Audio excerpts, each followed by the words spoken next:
7 de marzo de 1870. Prohibición de hablar en guaraní. Ojaí, David Galeano Olivera. El 7 de marzo de 1870, Cirilo Antonio Rivarola, miembro del gobierno provisorio encargado del Ministerio del Interior, promulgó el decreto que en su artículo 10 sentenciaba: se prohíbe también a los maestros que no permitan hablarse en las escuelas el idioma guaraní, sino únicamente español.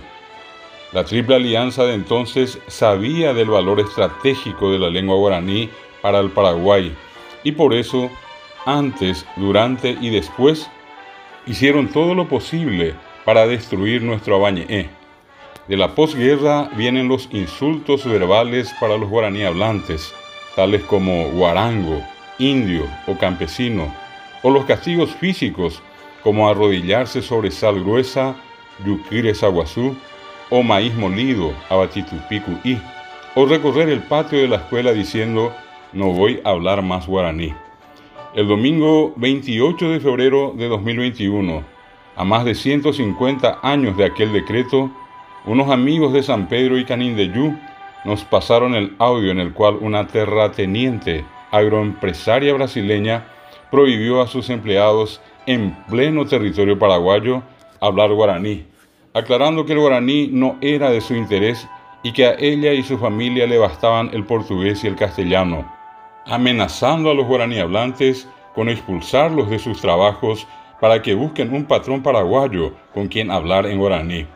Ante ese hecho y la denuncia del Ateneo de Lengua y Cultura Guaraní y otras instituciones, todo el Paraguay reaccionó en contra de la misma. Al día siguiente, 1 de marzo, una multitud se manifestó frente a la casa de la terrateniente brasileña, forzándola a pedir disculpas, y luego la Fiscalía abrió una causa contra la misma. Nadie puede negar a ningún ser humano el legítimo derecho de comunicarse en su lengua materna. La lengua es sinónimo de libertad, de humanidad, de dignidad, de justicia entre los seres humanos. Negar la lengua es negar a la mismísima humanidad y al valor más preciado de todo ser humano, la libertad, ya que el ser humano se hace y es gracias a la lengua.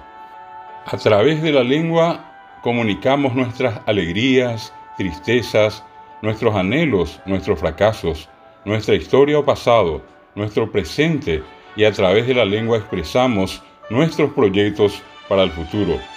La lengua no es poca cosa. La lengua somos nosotros, y a través de ella los seres humanos evolucionamos. Sin la lengua no somos nada. Por eso, cuando se prohíbe hablar la lengua, se anula, se degrada y se destruye al ser humano. Mediante las lenguas los pueblos crecen, se desarrollan y se fortalecen. Luego de la guerra contra la Triple Alianza, 1864-1870, el Paraguay quedó destruido, diezmado, y dentro de tanta miseria y pobreza, el Paraguay emergió de la hecatombe gracias a las mujeres que repoblaron el Paraguay hablando en idioma guaraní, el genuino y verdadero factor de cohesión psicosocial que sirvió para animar y fortalecer al heroico pueblo paraguayo. Por eso, nadie puede prohibir a un paraguayo hablar en guaraní, porque prohibirle hablar en guaraní es prohibirle ser hoy todo eso que los paraguayos hemos acumulado a lo largo de nuestra rica y orgullosa historia. De más está decir también que la agroempresaria brasileña no sabía eso, tocó el nido de avispas y la reacción fue tremenda. Lección: al paraguayo no le toquen el guaraní.